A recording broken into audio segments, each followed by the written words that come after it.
लाडकी बहीण योजना लाडक्या बहिणींसाठी आनंदाची गोष्ट म्हणजे लाडक्या बहिणींना महाराष्ट्र सरकारने निवडणुकी अगोदर सांगितले होते की लाडक्या बहिणींना 2100 रुपये आम्ही देणार। निवडणुका झाल्यानंतर आमचं सरकार आल्यानंतर महायुती सरकारने असे स्पष्टपणे सांगितले होते, परंतु ते 2100 रुपये अजूनही लाडक्या बहिणींना मिळाले नाहीत। परंतु सरकारने हे स्पष्ट केले आहे की लाडक्या बहिणींना या महिन्यापासून या तारखेपासून 2100 रुपये मिळायला सुरुवात होणार आहे। हे स्पष्ट केले आहे। तर ह्या महिना आणि ही तारीख कोणती असणार आहे ते तर आपण आजच्या व्हिडिओमधून पाहणारच आहोत। परंतु बऱ्याच महिलांचे असे प्रश्न आहेत की आम्हाला अजूनपर्यंत 1 रुपयाही आला नाही, अशा महिलांनी काय काम करायचे हे सुद्धा आपण आजच्या व्हिडिओमधून पाहणार आहोत। त्यानंतर सर्वात महत्त्वाचे अपडेट म्हणजे लाडक्या बहिणींना 7वा हप्ता कधी येणार, ही सर्वात महत्त्वाची अपडेट आहे। लाडक्या बहिणींना 7वा हप्ता सुद्धा मिळणार आहे आणि आज सकाळचीच अपडेट आहे, तो कधी मिळणार आहे। या सर्व प्रश्नांची उत्तरे आपण आजच्या व्हिडिओमध्ये इन्फॉर्मेटिव्ह आणि इन डिटेल पाहणार आहोत। सो व्हिडिओ स्किप न करता प्रूफ सहित पाहणार आहोत। सो व्हिडिओ स्किप न करता शेवटपर्यंत पहा आणि चॅनलवर अजूनही नवीन असाल तर चॅनल सबस्क्राइब करा, शेजारील बेल आयकॉन सुद्धा ऑन करून ठेवा, म्हणजे असेच महत्त्वपूर्ण आणि गव्हर्नमेंटचे नवनवीन अपडेट तुमच्यापर्यंत रेग्युलर पोहोचत राहतील। तर सगळ्यात पहिल्यांदा तर पाहूयात की लाडक्या बहिणींना जो 2100 रुपयाचा हप्ता होता, सरकारने विधानसभा निवडणुकीच्या अगोदर जी घोषणा केली होती की आमचे सरकार आले तर आम्ही लाडक्या बहिणींना 2100 रुपये देऊ, म्हणजेच महायुतीचे सरकार आले तर लाडक्या बहिणींना 2100 रुपयाचा दर महिन्याला हप्ता हा मिळणार होता। 1500 हप्ता चालू आहे, त्याऐवजी 2100 रुपये हप्ता हा मिळणार असे राज्य सरकारने सांगितले होते। आम्ही निवडून आलो तर, आणि आता ते निवडूनही आले आहेत, त्यांची सत्ता आहे महाराष्ट्रामध्ये, आणि त्यामुळे 2100 रुपये हप्ता कधी मिळणार अशा बऱ्याच महिला ज्या आहेत किंवा बहिणी ज्या आहेत त्या स्पष्टपणे विचारत आहेत, कमेंट्सच्या माध्यमातून विचारत आहेत। काही बहिणी या काही न्यूज चॅनलच्या माध्यमातून लाईव्ह येऊन सुद्धा विचारत आहेत। परंतु सरकारने या अगोदर देवेंद्र फडणवीस यांनी सांगितलं होतं की महाराष्ट्र सरकारचं जेव्हा अर्थसंकल्पीय बजेट हे फिक्स होईल त्यामध्ये आम्ही याची घोषणा करू आणि तिथून पुढे किती पैसे द्यायचे हे ठरवू। परंतु नंतर एका नेत्याने असे सांगितले आहे, कालच नेत्याने सांगितले आहे की लाडक्या बहिणींना 2100 रुपयाचा हप्ता हा मार्च पासून द्यायला सुरुवात करावा। राज्य सरकारने एका नेत्याने विनंती केली आहे की 2100 रुपयाचा हप्ता हा मार्च पासून द्यायला सुरुवात करावी, आणि तो मार्च पासून राज्य सरकारने ते मान्य करून राज्य सरकार हे मार्च पासून महिलांना 2100 रुपयाचा हप्ता हा सुरू करणार आहे। तोपर्यंत मार्चपर्यंत महिलांना 1500चाच हप्ता मिळणार आहे।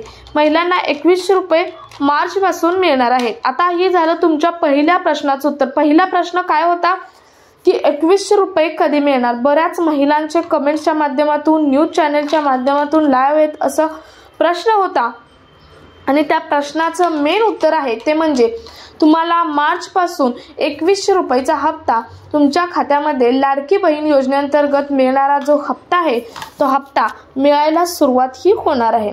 त्यानंतरचा दुसरा प्रश्न आणि महत्त्वाचा प्रश्न आहे तो म्हणजे लाडकी बहीण योजनेअंतर्गत मिळणारे पैसे जे आहेत ते बऱ्याच महिलांचे प्रश्न आहेत की आम्हाला अजूनही 1 रुपया सुद्धा आलेला नाही, आणि ते पैसे कधी येणार आणि त्याचं मेन कारण काय आहे की आम्हाला ते पैसे का आले नाहीत। आणि तुमच्या या सर्वात महत्त्वाच्या प्रश्नाचं उत्तरच आपण आता पाहणार आहोत। बऱ्याच लाडक्या बहिणींना आतापर्यंत 7500 आणि आता गेल्या महिन्याचे हे 1500 हे एवढे पैसे हे जमा, म्हणजे जवळजवळ 9500 रुपये लाडक्या बहिणींच्या खात्यामध्ये आतापर्यंत जमा हे झालेले आहेत। परंतु बऱ्याच महिला अशा आहेत की ज्या बहिणींच्या खात्यामध्ये अद्याप रुपया जमा झालेला नाही, आणि त्याचं महत्त्वाचं कारण त्या महिला त्या योजनेसाठी पात्र असून सुद्धा बऱ्याच अशा महिला आहेत ज्या महिलांची परिस्थिती नाही, त्या महिला त्या योजनेसाठी पात्र आहेत पूर्णपणे, तरी सुद्धा त्यांच्या खात्यामध्ये पैसे आलेले नाहीत असे कमेंटच्या माध्यमातून बऱ्याच महिलांनी पूर्ण एक्सप्लेनेशनमध्ये सांगितलेले आहे। परंतु अशा महिलांचं एकच रिझन असू शकतं आणि ते रिझन आहे ते म्हणजे तुमचा आधार सीडिंग। तुम्ही जर तुमचा DBT जर ॲक्टिव्ह नसेल, तुमचा आधार सीडिंग जर नसेल तर तुमच्या खात्यामध्ये पैसे कसे येणार? कारण आपले राज्य सरकार डायरेक्ट DBTच्या माध्यमातून लाडकी बहीण योजनेचे पैसे हे महिलांच्या खात्यामध्ये जमा करत आहे। याचं महत्त्वाचं कारण आहे बरेच सरकारी योजनांमध्ये आता मध्ये दलाल आहेत आणि त्या दलालांमार्फत महिलांकडून पैसे काढले जात आहेत। त्यामुळे सरकारने डिजिटल मार्केटिंगच्या माध्यमातून DBT माध्यमातून डायरेक्ट महिलांच्या खात्यामध्ये लाडकी बहीण योजनेचे किंवा आता सरकारच्या बऱ्याच योजनेचे पैसे हे जमा करायला सुरुवात केली आहे आणि त्यासाठी तुमचा DBT ॲक्टिव्ह असणे खूप महत्त्वाचे आहे। तुम्ही आता म्हणाल आम्ही जी बँक दिली आहे त्या बँकेत आमचा DBT ॲक्टिव्ह आहे परंतु आम्हाला तरीही पैसे आले नाहीत। परंतु अशा बऱ्याच महिला आहेत ज्या महिलांचे 2 ते 3, 3 ते 4 खाते आहेत आणि त्यामध्ये जर त्यांनी पहिलं कधी आधार सीडिंग केलं असेल तर त्याच खात्यामध्ये लाडकी बहीण योजनेचे पैसे हे जाणार आहे। त्यामुळे तुम्ही परत एकदा तुमची बँक चेक करा। ऑनलाईन सुद्धा तुम्हाला DBT ॲक्टिव्हच्या माध्यमातून तुम्ही DBT ॲक्टिव्ह जेव्हा ऑनलाईन चेक कराल तेव्हा तुम्हाला तिथे तुमचे कोणत्या बँकेमध्ये तुमचे DBT ॲक्टिव्ह आहे हे सुद्धा येते। तुम्ही ऑनलाईन सुद्धा जाऊन चेक करू शकता। बरेच यूट्यूबवरती DBT ॲक्टिव्ह आहे किंवा नाही या संदर्भातील व्हिडिओ आहेत। आपल्याही चॅनलवर याचा व्हिडिओ आहे, तुम्ही तो जाऊन पाहू शकता आणि तुमच्या कोणत्या बँकमध्ये DBT ॲक्टिव्ह आहे ते तुम्हाला समजू शकते। कारण बऱ्याच महिलांचे 3 ते 4 अकाउंट असल्यामुळे त्यांनी जरी आता नवीन DBT ॲक्टिव्ह केला असेल तरीही झालेला नसेल। कारण पहिली जी बँक आहे पहिल्या बँकेतला जो तुमचा आधार सीडिंग आहे ते तुम्हाला इनॲक्टिव्ह करावं लागेल आणि मगच इकडे ॲक्टिव्ह करावं लागेल। त्यासाठी तुम्हाला ज्या पहिली बँक आहे त्या बँकेत जाऊन चौकशी करा त्या बँकेत तुमचे पैसे आलेले आहेत किंवा नाहीत आणि जर नसेल आले आणि तुम्ही पात्र असाल तर तुम्ही पुन्हा एकदा आधार सीडिंग करून घ्या। अजूनही तुम्हाला पैसे हे येणार आहेत। तुम्ही आत्ता जरी आधार सीडिंग केलं तरी आधार सीडिंग वर्किंग डे 48 तासामध्ये आधार सीडिंग होतं आणि मगच तुमच्या खात्यामध्ये तुमचे पैसे हे जमा होणार आहे। हे झालं तुमच्या दुसऱ्या प्रश्नाचं उत्तर। दुसरा प्रश्न काय होता? आमचा आत्तापर्यंत 1 रुपयाही आला नाही आणि त्याचं महत्त्वाचं कारण आहे ते म्हणजे आधार सीडिंग। त्यानंतर पुढचा प्रश्न आहे आणि महत्त्वाचा प्रश्न आहे ते म्हणजे 7वा हप्ता कधी येणार आणि किती येणार?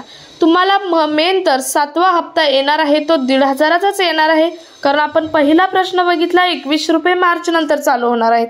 त्यामुळे जो 7वा हप्ता आहे तो 1,500चाच येणार आहे आणि हा 7वा हप्ता तुम्हाला पुढच्या 2 ते 3 दिवसामध्ये संक्रांतीपर्यंत तुमच्या खात्यामध्ये जमा होणार आहे। म्हणजे पुढच्या 2 दिवसामध्ये जमा करायला सुरुवात केला जाणार आहे आणि 14 जानेवारी संक्रांतीपर्यंत सर्व महिलांच्या खात्यामध्ये हा हप्ता जमा केला जाणार आहे। ही झाली तुमच्या 3 प्रश्नांची उत्तरे। मला कमेंट्सच्या माध्यमातून आलेले 3 प्रश्न होते आणि या 3 प्रश्नांची उत्तरे आपण आजच्या व्हिडिओमधून पाहिले आहेत। सो हा व्हिडिओ जास्तीत जास्त ठिकाणी शेअर करा। ज्या महिलांना हे प्रश्न असतील त्यांचे प्रश्नांची उत्तरे या व्हिडिओमधून मिळतील आणि व्हिडिओ जर इन्फॉर्मेटिव्ह वाटला असेल तर व्हिडिओला एक लाईक नक्की द्या। भेटूयात पुढच्या एका नवीन अपडेटसोबत। तोपर्यंत स्टे हॅपी, स्टे हेल्दी। जय महाराष्ट्र।